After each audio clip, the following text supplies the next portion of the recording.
Hello friends, welcome to my channel Dhanashree classes. आपण बघा इथे स्कॉलरशिप आणि मंथन परीक्षेसाठी जो आपला महत्त्वाचा पॉइंट विचारला जातो तो मराठी महिने आणि सण हा आपण मागच्या व्हिडिओमध्ये इथे बघितला होता। आता त्यातीलच पुढचा जो पॉइंट आहे तो आपण या व्हिडिओमध्ये बघणार आहोत। त्याचं नाव आहे इंग्रजी महिने आणि मराठी महिने। इंग्रजी महिन्यामध्ये कोणते मराठी महिने येतात आणि त्यावरती कसे प्रश्न विचारले जातात ते आपण इथे बघणार आहोत। आता आपण सुरुवातीला इथे इंग्रजी महिना इथे बघूया आणि त्यामध्ये येणारे मराठी महिने बघूया। ठीक आहे, तर जानेवारी हा जो इंग्रजी महिना आहे त्यामध्ये पौष आणि माघ हे मराठी महिने येतात। त्यानंतर फेब्रुवारी मध्ये माघ आणि फाल्गुन हे महिने इथे येतात। जानेवारी आणि फेब्रुवारी या महिन्यामध्ये बघा पौष, माघ आणि फाल्गुन असे महिने इथे येतात, हे मराठी महिने आहेत। त्यानंतर मार्च या महिन्यामध्ये फाल्गुन आणि चैत्र, मार्च मध्ये बघा फाल्गुन आणि चैत्र। त्यानंतर एप्रिल मध्ये चैत्र आणि वैशाख। ठीक आहे, 15 दिवसाचा जो पंधरवडा असतो, अमावस्या ते पौर्णिमा, त्यानुसार आपले मराठी महिने असतात।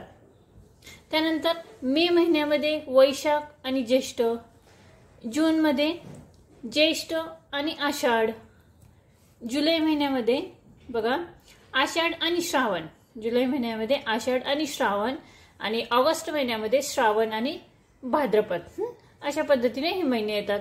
त्यानंतर ऑगस्ट नंतर जो पुढचा इंग्रजी महिना आहे तो आहे सप्टेंबर।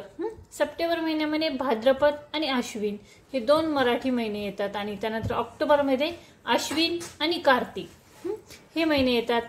नोव्हेंबर मध्ये कार्तिक आणि मार्गशीर्ष हे दोन महिने येतात। तर डिसेंबर या इंग्रजी महिन्यामध्ये मार्गशीर्ष आणि पौष हा महिना इथे येतो। ठीक आहे, मार्गशीर्ष आणि पौष। आणि परत जानेवारीमध्ये पौषचा जो उरलेला जो पंधरवडा असतो तो जानेवारीमध्ये येतो, म्हणजे पौष आणि माघ।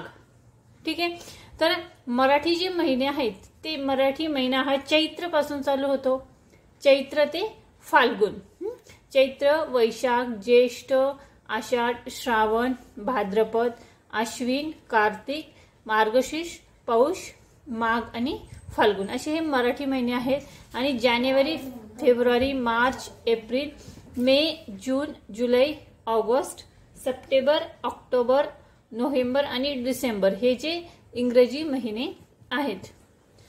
तर अशा पद्धतीने आपण इथे इंग्रजी महिने आणि इंग्रजी महिन्यामध्ये येणारे मराठी महिने इथे बघितलेले आहेत। याचा जो अभ्यास आहे तो आपल्याला मंथन आणि स्कॉलरशिप मध्ये हा अतिशय उपयोगी होतो। ठीक आहे, हा व्हिडिओ कसा वाटला मला कमेंट्स करून नक्की कळवा। व्हिडिओ आवडला त्या व्हिडिओला नक्की लाईक करा, शेअर करा, आणि जर चॅनलवर तुम्ही नवीन असाल तर चॅनल सबस्क्राईब करा। पुन्हा भेटूया अशाच एका नवीन व्हिडिओमध्ये, तोपर्यंत बाय बाय।